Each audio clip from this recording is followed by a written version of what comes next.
Future Bestsellers. Welcome to the show today. I am super excited because I have Debbie Haupt with me today. If you do not already know, and if you don't, you definitely should. She is a reviewer extraordinaire.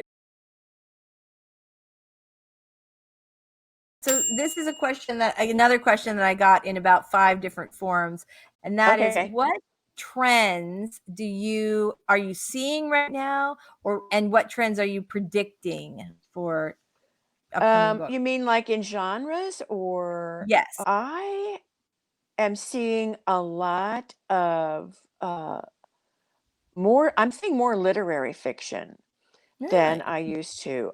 More genre fiction, a lot, and a lot of the literary fiction are adding like noir type of, like gothic, and there's a lot of historical authors that are adding an element of realism.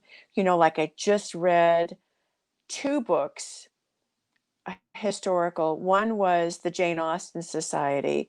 It was based in Jane Austen's hometown, and the other one and it was during World War II. And the other one was Bronte's Mistress, and it was the first Mrs. Robinson, Lydia Robinson, who was supposed to have been the downfall of Branwell Bronte, the Bronte sisters' brother. So, it was they're both based on real events, and that really draws me, is if a historical novel is based on real events. That's cool.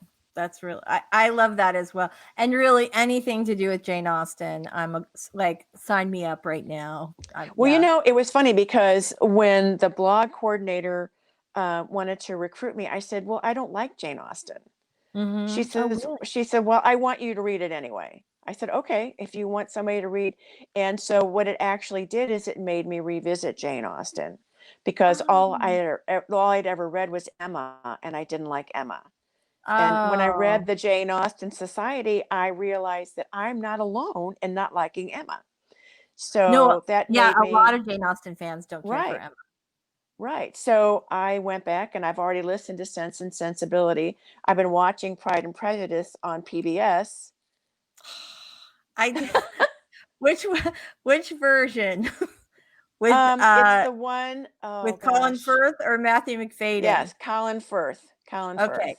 I know there are 2 camps, and now I feel like later you should watch the movie with Matthew McFadyen. I love you. Which is my personal favorite. Okay, all right. He makes a good I'm Mr. also Darcy. listen to the book. Yeah. Okay, I'm also going to listen to the book. Well, I also like that Jane Austen was the first real romance author. So what other trends are you seeing right now? I love that, sort of historical books that have historical fiction that are sort of grounded in real life events. I always love those. So what other kinds of trends are you seeing? Any trends across the board? I see, there are a lot, like you said before, there's a lot more really good indie books out there. And a lot more indie presses. I love the indie presses, I mean, they're just like the little train that could, they just keep going. Other press has some really great, I love fiction from other countries that's translated and brought here. They have a lot of Holocaust fiction. They have a lot of just really out there. I mean, if you like really eclectic things, I like that. I like that there's more selection now. You don't just go to a shelf and see this. And I love ebooks. For my preferences, I like it in my Kindle, because especially in historical or translated, I can just put my finger right on that word and find out what it means. I know. It's so Right. it really is so convenient. So And I I think can take it with me. Yeah, I think there's something to that too, that you can always sort of have it wherever you are, Right, even if you're right, just reading a couple of pages. right. When we talked about what authors should be provide, so let's say they reach out, they say, "I love the reading frenzy. Would you please review my book about my romance, my historical romance? Would you consider it? Here's, a little bit about what it's about." What Mhm. do you want them to send when you say, "Okay, yes, I'll be happy to take a look at it"? So what do you want them to send you? Try to send an excerpt, a link to your website. If it's on Amazon or Goodreads or whatever, a link Mhm. there so I can see that it's really out there. That's a real Mhm. book. Don't be hurt or mad if they can't do it because we don't always have a lot of time. So, and some bloggers work, some bloggers have small children running around. So, we can't always do everything. And it just may be right now we don't want to, I Right, mean, right, we have that right too. So don't right. get mad or but keep reaching out. Don't stop, don't stop because tenacity, there's something to say for tenacity. Tenacity is the secret sauce of PR, I will tell you that. That in my many, many, many interviews that I have done over the years, and people are always like, "How do you get, how are you on TV? How do you do this?"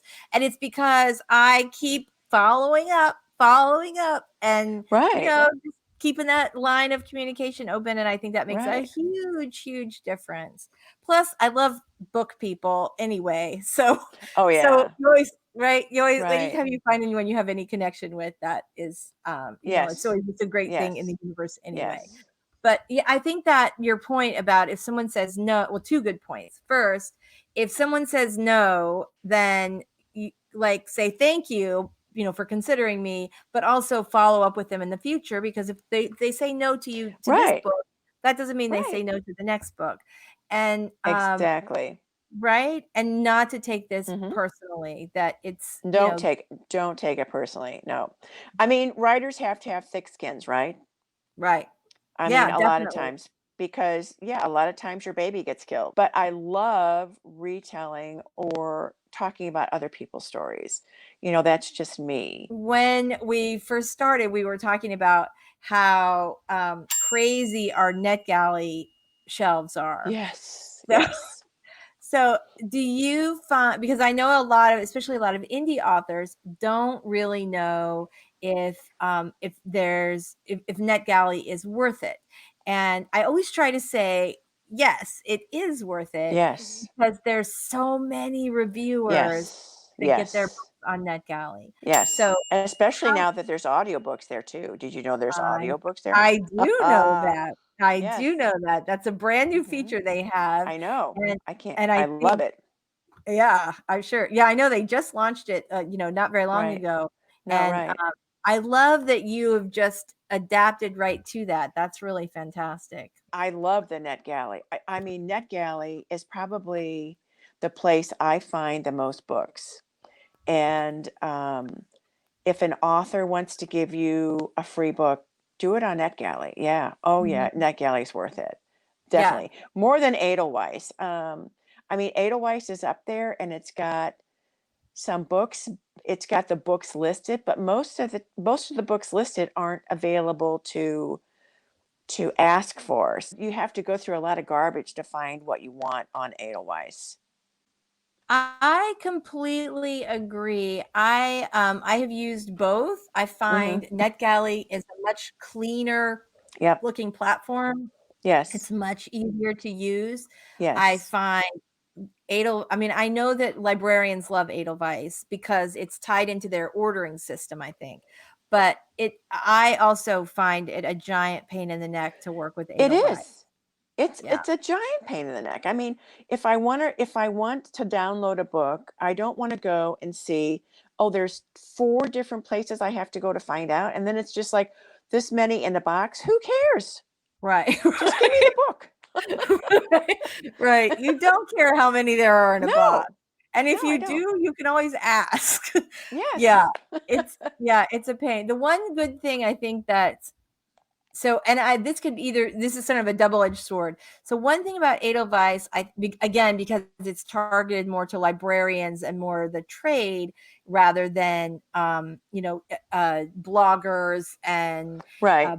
Instagram, and which is a crazy thing, because that's really where it's at. Like, that's where all the Goodreads reviewers and the bloggers and the bookstagrammers and the booktubers, Right. people who are reviewing Right. books on YouTube, that's where the growth is. I think for, Mm-hmm. magazines are not what they used to Mm-mm. be. So Mm-mm. yeah, so I'm always surprised that Edelweiss does not sort of take on more of those features. I will say one thing that I like that Edelweiss does that Netgalley does not sometimes is that um, Edelweiss incorporates the Goodreads reviews. So again, which is helpful if you're a librarian considering whether or not you're going to add this book to your collection, you can Right. see what the average review rating from Goodreads is on the book, which is helpful. Mm-hmm.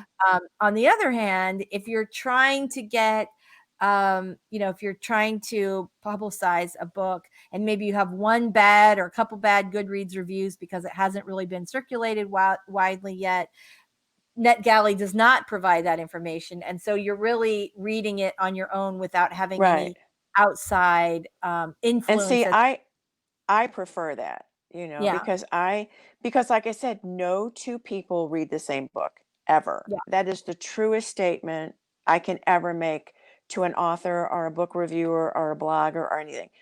And that's what kills me. And that's another thing. If I see a blogger that has totally demolished a book, I'll go pick it up. You're so sweet. You are so kind. I mean, I thought, because and they get so mean, and it's like, where did this come from? Right, right. You better go It's check not, your it's like, anger management or something, because I, that's one of the things I love to do is I love to be the hero. Who doesn't? But who but the doesn't? real hero, because the author did not deserve to be talked to like that. It's a freaking book. We don't need to dissect their life No, choices. exactly, Right. exactly, exactly. And then another thing I don't like, and this is one definite no. If an Mhm. author goes after a blogger for a bad review, That is I really bad form, I will right? never read that author. Never. I don't care what the blogger said. It doesn't matter, because the blogger shouldn't have done it. But sister, you better put your big girl panties on, because that is not copacetic. That Not is at the all. quote of the day. It's very hard, I think, as a new if you've been around the block a couple times, you get that bad reviews are par for the course. And actually, bad reviews, which people do not believe, can often help you as much Yes, they as good can. reviews can, because the Sometimes things. more. Right, right. And in your case, well, in the case of the book where the blogger just does a massive takedown and Right. sets the book on fire, that's Right. like, I'm going to read this book now. Yeah. So, I so know. I think people don't understand that, and that authors often don't understand that. And the other thing is, it's not a thing you can win. Like, you just move No. on, go to the No. next one, Mm-mm. and Mm-mm. yeah, it is. It's like It's suing the government. Yes, right. Their pockets are deeper Yep. than yours. You're That's not right. going to win. That's right. And it's not worth the emotional energy to No. focus. Yeah. No.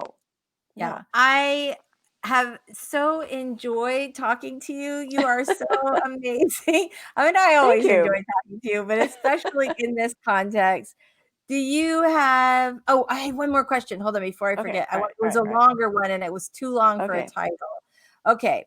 So Dahl asks, how can we as new authors stand out? Book reviewers read a lot more than the average consumer.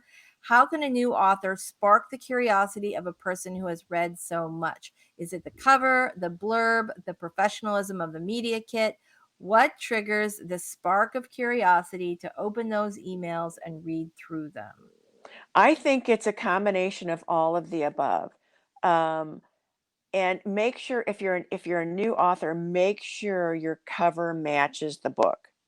I can't tell you how many times, I've read a book where on the cover they're blonde and inside they're brunette and redheads. It's like, really? Or it doesn't match. Right. Make sure that your blurb is good. Make sure that your blurb, because a lot of times when I review books, I'll Mm-hmm. notice that the blurb goes to the unedited first, of the book, and it's not with the finished product. So make sure that that's correct. Just do your homework. Do your homework and don't get discouraged. Just put on your shield and go out there and start knocking on doors. Whatever door you can knock on doors.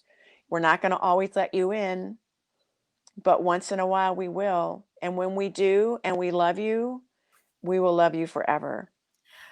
There is no better feeling than when a reviewer loves you. They're like it That's really right. right. I mean, Uh-huh. it's so yeah, no, it's absolutely the truth. When you have a reviewer who says, I love your book, when are you putting out the next one? Right. Right? That this is Hmm. it is an amazing feeling. So Right. yeah, oh my gosh, that is such a great thing to end on. Debbie Haupt, you are amazing. I'm going to put up the there we go. This time I have the correct address, so that's good. So this is your blog, and the books that you review on your blog, you also review like on Goodreads and Hmm. and Goodreads, Netgalley, Amazon, Amazon, all wherever. Book Club, you name it. Yeah, Right. all those Yeah. places. Right. Exactly. Well, But you can find what I'm doing on my blog. Yeah. I'm gonna Facebook. Facebook, right? You have a good Facebook. You have a good Facebook group. Hmm. That Hmm.